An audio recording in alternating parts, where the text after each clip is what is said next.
세상에 공짜는 없다. 노력해야 한다. 세상사에 정답은 없다. 다 아는 것들을 실천하면 성공한다. 건강해진다. 행복해진다.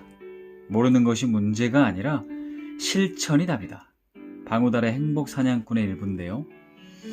예전에는 모르는 것이 문제라는 생각이 참 많이 했었는데 이젠 생각이 좀 바뀌었습니다. 요즘에는 워낙 정보도 많죠. 이젠 아는 걸 얼마나 실천하느냐가 관건입니다.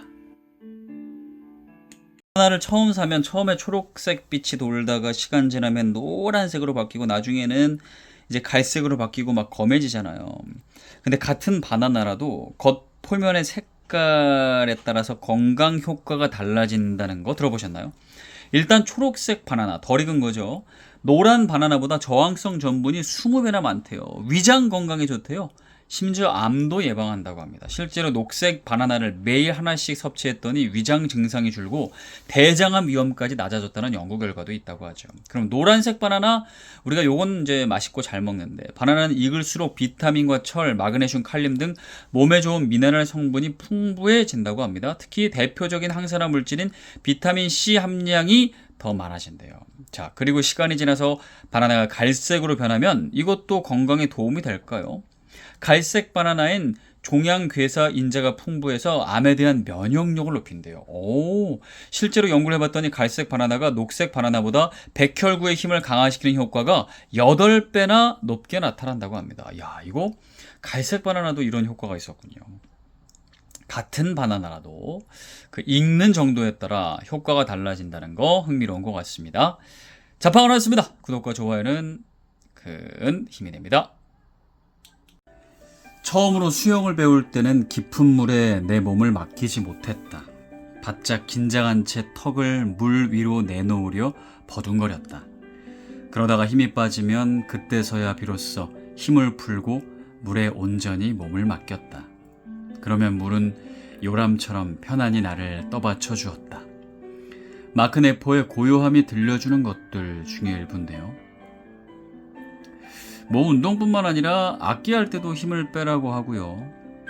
사람 사이에서도요. 힘을 빼면 더 좋을 때가 있습니다. 힘을 줘야 될 때도 있지만 힘을 빼야 될 때도 있다는 걸 늘 잊지 않아야겠습니다. 내가 바로 기쁨이다.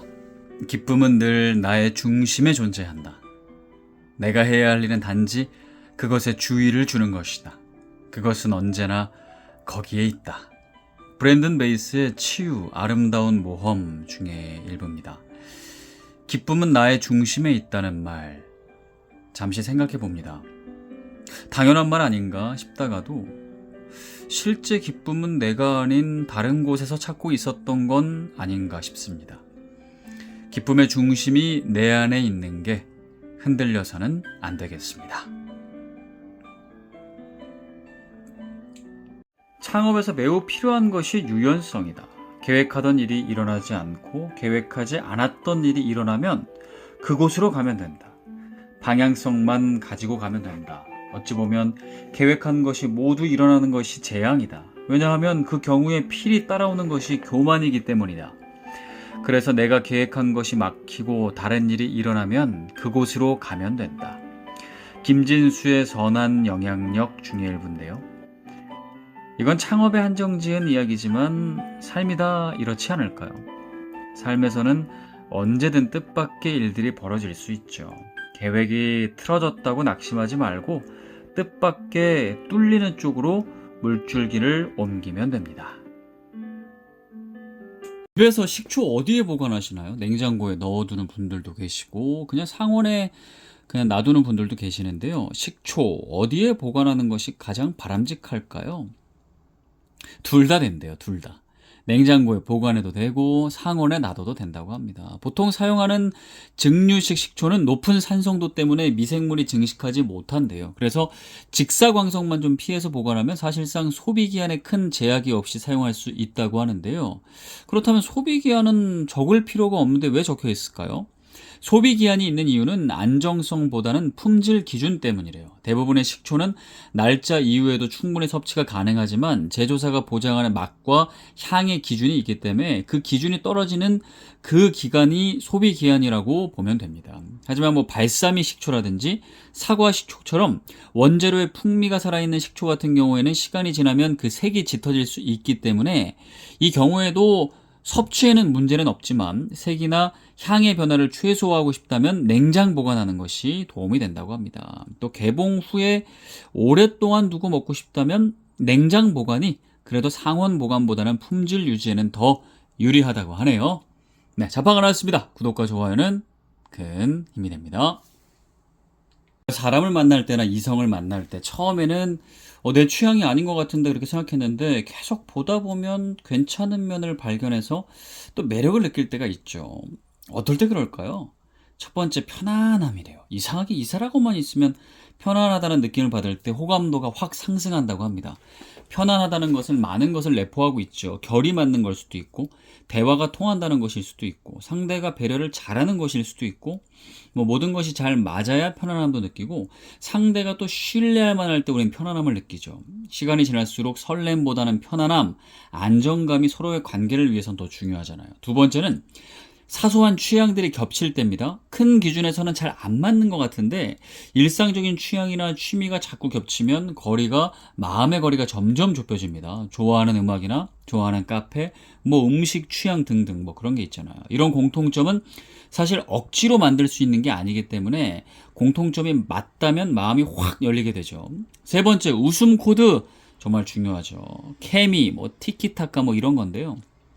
그냥 그 사람이 무슨 말만 하면 그냥 웃겨요.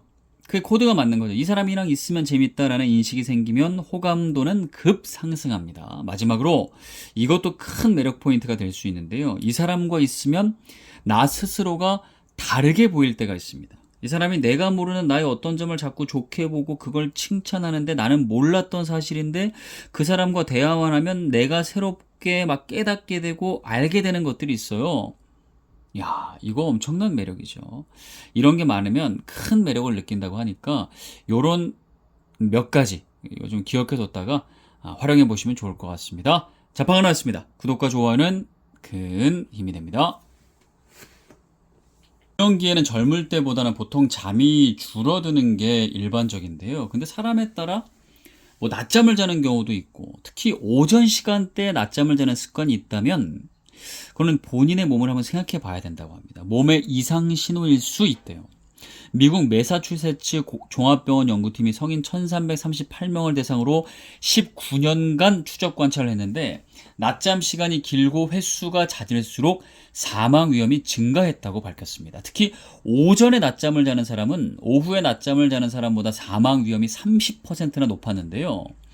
근데 이 연구 결과는 낮잠을 잤기 때문에 사망 위험이 증가한 게 아니라 이미 몸에 질환이 있거나 수면 장애가 있기 때문에 낮잠을 자게 되는 거라고 밝혔습니다. 근데 오후가 아니라 오전에 더 사망 위험이 높은 이유는 일반적으로 사람은 오전에는 보통은 그 각성도가 높은 시간대이기 때문에 안 졸리는 게 일반적이잖아요. 근데 오전에 졸린다? 몸은 이미 생체 리듬이 이상한 상태이거나 기저질환이 있다는 신호일 수 있다고 합니다. 예를 들어 심혈관 질환이나 당뇨병, 만성호흡기 질환, 신경퇴행성 질환 등이 있다면 낮잠, 특히 오전에 잠이 올 가능성이 높다는 거죠. 만약 내가 오전에 자꾸 낮잠을 자는 습관이 있다, 그러면 혹시나 몸에 이상은 없는지 체크해보는 것이 필요할 것 같습니다. 자판가 나왔습니다. 구독과 좋아요는 큰 힘이 됩니다. 리스크는 잘 관리해야 한다. 그러나 위험을 선택하지 않으면 결코 큰 변환점은 생기지 않는다. 모든 것은 때가 있다. 이때를 놓치면 다시 오지 않을 수 있기 때문이다. 김진수의 선한 영향력 중의 일부인데요. 리스크는 피하는 것이 아니라 관리하는 것이라고 하잖아요. 위험을 두려워하면 시작조차 할 수 없는데요. 도전에 따른 위험을 어떻게 관리하느냐에 따라 성패가 갈립니다. 짜게 먹으면 몸에 좋지 않다는 건 다들 잘 알고 계시죠. 기본적으로 나트륨을 많이 섭취하면 고혈압이나 심혈관 질환 위험을 높일 수가 있는데요. 근데 짜게 먹으면 안 좋은 이유 중에 하나가 기억력 저하 속도가 빨라진다고 합니다. 호주 에디스코아인데 연구진이 1200명을 대상으로 6년 동안 연구를 했는데 나트륨을 많이 섭취하면 뇌에 염증이 생기고 혈관이 손상되며 뇌로 가는 혈류가 줄어들 수 있다고 해요. 이런 변화가 결국 기억력 저하로 이어질 가능성이 있다고 밝혔는데요. 특히 이러한 연관성은 여성보다 남성에게서 더 뚜렷하게 나타났다고 합니다. 나트륨 섭취가 많은 남성일수록 자동차를 어디에 주차했는지, 첫 입사날과 같은 그런 개인적인 경험을 떠올리는 능력이 이 여성보다 남성이 더 빠르게 감소했대요. 남성이 왜 여성보다 더 기억력 저하가 심한지까지는 아직까지 밝히지는 못하고 추가 연구가 필요하다고 밝혔지만, 여하튼 남성이든 여성이든 짜게 먹으면 기억력 저하로까지 이어질 수 있다는 거 기억해 주시면 좋을 것 같습니다. 자, 박원호였습니다. 구독과 좋아요는 큰 힘이 됩니다. 건강할 때는 잘 신경 쓰지 않다가 기능이 안 좋아지면 살기가 참 불편한 곳이 많은데요. 그 중에서 하나가 배뇨 기능이에요. 배뇨 기능이 원활하지 않으면 삶의 질이 크게 저하가 되는데요. 이 배뇨 기능 안 좋게 하는 습관 뭘까요? 방광 기능을 떨어뜨리는 습관이죠. 첫 번째는 잔뇨까지 비우기 위해서 습관적으로 힘을 주는 그런 습관이에요. 전문가들은 방광에 소변이 조금이라도 남아있는 것은 괜찮대요. 남아있는 느낌은 사실 자연스러운 건데 그걸 이상하게 생각해서 마지막까지 내가 그걸 배출해야겠다라고 생각하면 방광 건강이 안 좋아진다고 합니다. 남아있는 느낌, 그게 자연스럽다고 생각하는 게 중요하고요. 두 번째는 잘 아시겠지만 소변을 오래 참는 습관입니다. 소변을 반복적으로 오래 참으면 방광이 과도하게 팽창된 상태가 유지되면서 방광 근육이 약해지고 그러면 배뇨 기능이 떨어질 위험이 커지죠. 그리고 방광에 소변이 오래 머물게 되면 세균 증식도 쉽다고 합니다. 근데 본인이 이게 습관이기 때문에 말 그래도 그래서 자기가 많이 참고 있는지 아니면은 뭐 자주 보는지 이거를 잘 인식하지 못할 때가 있는데 한번 들어보시고 나는 어떤지 한번 생각해 보세요. 세 번째는 반대로 너무 소변을 자주 보는 거예요. 뭐든지 적당한 게 좋잖아요. 하루 8회 이상 내가 소변을 본다면 이거는 조금 생각해 봐야 됩니다. 그러니까 소변이 조금만 차면 막 불안해지는 그런 심리적인 문제가 생길 수가 있기 때문에 그럴 때는 의도적으로 배뇨 간격을 늘리는 훈련이 필요하다고 하네요. 네, 방광 지키는 법 알아봤습니다. 자파가 나왔습니다. 구독과 좋아요는 큰 힘이 됩니다. 길에 가다 보면 아카데미라는 간판을 많이 봅니다. 어디서 아카데미라는 말 많이 쓰잖아요. 요즘에는 학원의 다른 말로 아카데미를 많이 사용하지만 사전적인 의미를 보면 대학과 연구소 등 학문과 예술의 중심이 되는 단체나 기관을 뜻합니다. 이 아카데미라는 말, 플라톤이 장차 국가에 이바지할 임무를 배출할 목적으로 세운 교육기관 아카데메이아에서 유래했다고 해요. 기원전 5세기 중엽에 그리스 아테네에는 각 지방에서 모여든 우수한 학자들이 각종 강연회를 열었는데요. 플라톤 역시 아테네에 있는 아카데메이아에서 자주 강연회를 열었다고 합니다. 이곳은 차츰 학교와도 같은 형태를 갖추어 나갔고 플라톤이 죽은 후에도 그의 제자들에 의해서 아카데메이아는 지속됐다고 하죠. 그리고 르네상스 이후에 유럽 각 지역에서 학술이나 예술단체 협회가 아카데미 또는 아카데미에라는 이름으로 부흥했다고 합니다. 아카데메이아에서 아카데미로 이름이 바뀌게 되면서 오늘날 지금의 의미인 학문과 예술의 중심이 되는 단체나 기관을 통칭하는 말로 바뀌었다고 하네요. 네. 아카데메이아에서 아카데미로 이렇게 바뀐 거군요. 네, 자파가 나왔습니다. 구독과 좋아요는 큰 힘이 됩니다. 청바지는 좀 많이 빨지 말라는 말 들어보셨죠? 너무 자주 빨면 청바지의 질이 안 좋아진다는 건데요. 물론 자주 빨면 당연히 처음 살 때와는 다르게 낡아가는 청바지의 모습을 보게 되겠죠. 그렇다면 질이 안 좋아지는 것을 막는 문제는 우리가 이해한다 하더라도 과연 안 빨면 위생 문제는 없는 건가? 뭐 이런 의문이 남습니다. 상명대 화학공학과 강상욱 교수의 말에 따르면 위생의 문제가 분명히 있을 수 있기 때문에 청바지는 일정한 주기로 세탁해 주는 것이 바람직하다고 강조합니다. 특히 강상욱 교수는 처음 청바지를 사면 청바지에 포름알데히드가 남아있을 수 있기 때문에 이 포름알데히드는 제조 과정에서 염료를 고정하거나 곰팡이 발생을 억제하기 위해 사용하는데 이게 1군 발암물질이래요. 피부가 직접 닿으면 피부염이나 가려움증이 유발될 수가 있다고 하죠. 그렇기 때문에 처음 사면 한 번에 이 포름알데히드가 없어지지 않기 때문에 초기에는 여러 차례 세탁을 통해 잔여 물질을 줄여줘야 한다고 합니다. 그리고 최근에 캐나다 연구에서는 청바지를 자주 세탁하지 않아도 된다는 연구 결과가 나왔는데 이는 캐나다의 건조 환경과 우리나라의 고온다습한 환경이 다르기 때문에 우리나라에 똑같이 적용하면 안 된대요. 우리나라에서는 주기적인 세탁이 필요하다고 합니다. 가장 좋은 건 세탁을 하긴 하되 청바지 손상을 줄일 수 있는 방법으로 세탁을 하는 것이겠죠. 자파가 나왔습니다. 구독과 좋아요는 큰 힘이 됩니다. 성공한 사람일수록 그 사람 명함의 내용은 아주 심플하다. 어떤 큰 일을 이루고 나면 느끼게 됩니다. 이제부터가 진짜 시작이라는 사실을. 해민에 고요할수록 밝아지는 것들 중에 일부인데요. 뭘 열심히 배우는 사람을 보면 이미 잘하는 사람인데 더 잘하려고 배우는 경우도 많습니다. 뭔가를 이룬 사람일수록 신기하게도 멈추질 않죠. 또 크게 자랑하지도 않습니다. 항상 처음 시작하는 마음, 바로 초심을 잃지 않는 것이 중요합니다. 결혼해서 자녀를 낳으면 키우느라 고생이 크기는 크지만 또 사랑하는 가족이 있다는 건 삶에서 큰 힘이 되고 행복을 가져다 주잖아요. 자녀와 행복과의 연관성을 분석한 연구가 있는데요.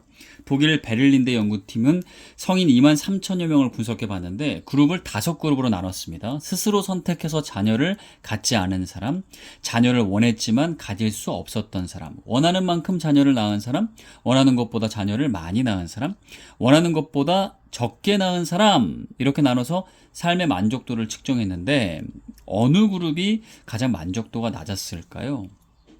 단 한 그룹이 삶의 만족도가 낮았다고 합니다. 어떤 그룹이었을까요?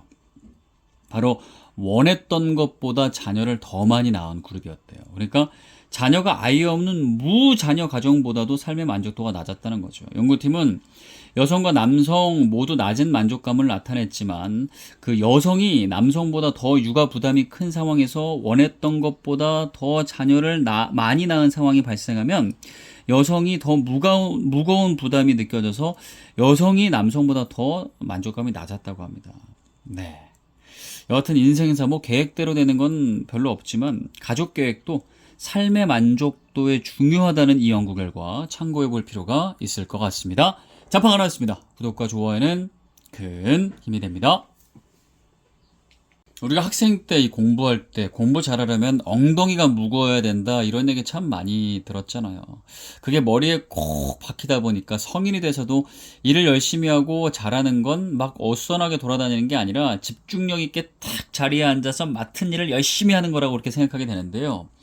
이게 당연히 공부 잘하고 일 잘하는 데는 도움이 될지 모르지만 사실 건강에는 안 좋대요. 중간중간 스트레칭도 해주고 기분 전환도 시켜주고 산책도 하고 이러는 것이 더 중요하다고 하잖아요. 관련 연구도 보면 캐나다 요크 대학 연구진은 35세 이상 성인 수백만 명의 데이터를 분석했는데 하루 8시간 이상 앉아있는 사람은 치매 발병 위험이 무려 27%나 높았다고 합니다. 당연히 오래 앉아있게 되면 어떻게 되나요? 몸 전체의 혈액순환이 둔해지고 동시에 뇌로 가는 혈류도 줄어들게 되죠. 뇌는 산소와 영양 공급이 정말 중요한데 혈류가 줄어들면 산소와 영양 공급이 안 되기 때문에 뇌의 기능이 떨어질 수 있다고 합니다. 집중력 있게 진득하게 오래 앉아서 몇 시간 공부하고 일하는 것이 결코 몸에는 좋은 게 아니라는 거. 몸이 좋아야 일도 잘할 수 있고 공부도 잘할 수 있잖아요. 네, 그래서 이런 거 기억해 두시고 틈틈이 몸을 풀어주는 거 잊지 않으시면 좋을 것 같습니다. 자파가 나왔습니다. 구독과 좋아요는 큰 힘이 됩니다. 우리는 친절, 다정함 이런 것들이 중요하다는 말을 많이 하죠. 서점에 가면 관련 책들도 엄청 나옵니다. 당연히 사람들에게 친절하고 다정하면 너무너무 좋은 건데요. 근데 상대방은 어쨌든 좋긴 좋겠지만 본인은 사실 이런 다정함, 친절이 체득되어 있지 않으면 피곤할 수 있죠. 그렇게 생각할 수 있잖아요. 근데 친절함은요, 연구 결과에 의하면 자신에게도 좋대요. 노스캐롤라이나 의대 연구팀이 연구한 연구를 보면 사람들 사이에서 긍정적인 감정을 공유하는 사람일수록 신체적으로 건강하다고 밝혔고요. 또 한 연구에서는 친절한 마음가짐을 실천한 사람은 평균적인 사람보다 코르티솔 수치가 23%나 낮았다고 합니다. 또 정신신경내분비학 저널에서는 친절한 마음을 넓게 품을수록 노화가 느려진다는 연구도 실린 바 있는데요. 친절은 피곤한 게 아니라 친절을 행하는 나에게도 이득이 된다는 거죠. 친절. 이거는 뭐 어릴 때부터 몸에 밴 사람도 있겠지만 그건 극소수 아닐까요? 친절은 내가 노력하는 겁니다. 나의 선택이에요. 친절해 보기로 선택하는 거예요. 나에게 또 나를 둘러싼 주변에 어떤 긍정적인 변화가 생기는지 한번 살펴보는 것도 필요해 보입니다. 자팡 하나였습니다. 구독과 좋아요는 큰 힘이 됩니다. 커피와 관련해서는 연구가 많아요. 보통 나오는 연구는 커피를 먹으면 몸에 이런 부분에 좋아진다더라, 몸에 이런 게 안 좋다더라, 이런 연구가 많은데, 근데 오늘은 좀 다릅니다. 같은 커피라도 뜨거운 아메리카노를 마실 때와 차가운 아이스 아메리카노를 마실 때 건강 효과가 좀 다르대요. 같은 커피라도 온도에 따라 다르다는 거죠. 먼저 뜨거운 커피는 원두에 들어가는 성분이 더 잘 우러나서 항산화 물질 섭취 측면에서 더 유리하대요. 뜨거운 커피가. 또한 향과 맛이 더 뚜렷해서 심리적으로 안정감을 느끼는데 더 도움을 줄 수 있다고 합니다. 실제로 국제학술지 농업식품화학저널에 실린 연구를 보면 따뜻한 커피가 피로감과 스트레스 완화에 더 도움을 준다는 결과가 보고됐다고 합니다. 그리고 차가운 커피는요, 뭐가 좋을까요? 상대적으로 산도가 낮아져서 위에 민감한 사람에게는 부담이 덜할 수 있다고 하고요. 온도가 높을수록 산성분이 많이 추출되는데 이 산성분은 소화 불편을 유발할 수가 있죠. 뜨겁고 차가운 거에 따라서 약간의 효능의 차이가 있다는 거. 네, 커피를 자주 마시는 분들은 이 건강을 고려한 섭취 방법 알아두시면 좋겠죠. 자팡 하나였습니다. 구독과 좋아요는 큰 힘이 됩니다. 그동안은 출산과 관련해서 이런 통념이 있었죠. 아이를 많이 낳을수록 여성의 인지 기능이 떨어진다. 그러니까 뭔가 잘 까먹고 기억력도 안 좋아진다. 근데요, 최근에 한 연구에서는 이와 반대되는 결과가 발표됐습니다. 바로 출산 경험이 오히려 여성의 뇌 건강을 보호할 수 있다는 연구 결과인데요. 미국 텍사스대 샌안토니오 보건과학센터 등의 공동 연구진이 평균 61세 여성 1882명을 18년간 추적을 했는데 연구기간 126명이 뇌졸중을 겪었는데 출산을 3번 이상 한 여성은 뇌졸중 위험이 더 낮은 것으로 나타났고요. 이들은 혈관성 뇌 손상 위험도 줄어드는 경향을 보였다고 합니다. 연구진은 출산과 뇌졸중의 인과관계를 밝히기 위해 추가 연구가 필요하다고는 밝혔지만 기존의 통념과 다른 연구 결과이기 때문에 주목이 되고 있는데요. 앞으로 다양한 연구를 또 봐야겠지만 이 출산이 여성의 인지기능 저하로 이어지는 건 아닐 수 있구나 정도로 이 연구 결과 보시면 좋을 것 같습니다. 자팡 하나였습니다. 구독과 좋아요는 큰 힘이 됩니다. 맹모 삼천지교, 맹자가 자녀 교육을 위해 3번이나 이사를 했다는 말, 그만큼 교육의 이 환경이 중요하다는 거잖아요. 그래서 많은 부모님들이 자녀 교육을 위해서 이사 가고 학교도 참 신중하게 고르잖아요. 하지만 자녀가 부모가 원하는 대로 항상 되는 건 아니기 때문에 이런 노력이 효과를 발휘하지 못하는 경우도 사실 많습니다. 이와 관련해서 참고할 만한 연구 결과가 있어서 좀 소개해 드릴까 하는데요. 한국개발연구원 보고서에 따르면 학업 성취도가 중간 이상인 학생은 학구열이 높은 지역 고등학교에 진학할 경우에 학업 성취도가 유의미하게 높아진다고 밝혔습니다. 긍정적인 교내 풍토, 분위기, 우수한 교사 역량 등등으로 학습 동기가 향상돼서 성적이 올라갔다는 거죠. 하지만 기존 성적이 하위 50%였던 학생들에게서는 이런 변화가 관찰되지 않았다고 하는데요. 공부 환경이 물론 중요하긴 하지만 현재의 그 학생의 상황, 좋은 교육 환경이라도 자녀가 받아들이지 못하는 상태라면 은행 대출을 무리하게 부모님들이 받아서 힘들게 이사를 가는 것이 그만큼의 효과를 발휘하지 못할 수도 있다는 거죠. 그러면서 연구진은 우수한 교육 환경이라는 거는 교원 1인당 학생 수와 같은 양적인 특성보다는 교내 구성원 간의 협력, 엄격한 교칙 준수와 같은 질적인 특성이 학업 성취에 더 큰 영향을 줄 수 있다고 그렇게 밝혔습니다. 네, 자파가 나왔습니다. 구독과 좋아요는 큰 힘이 됩니다.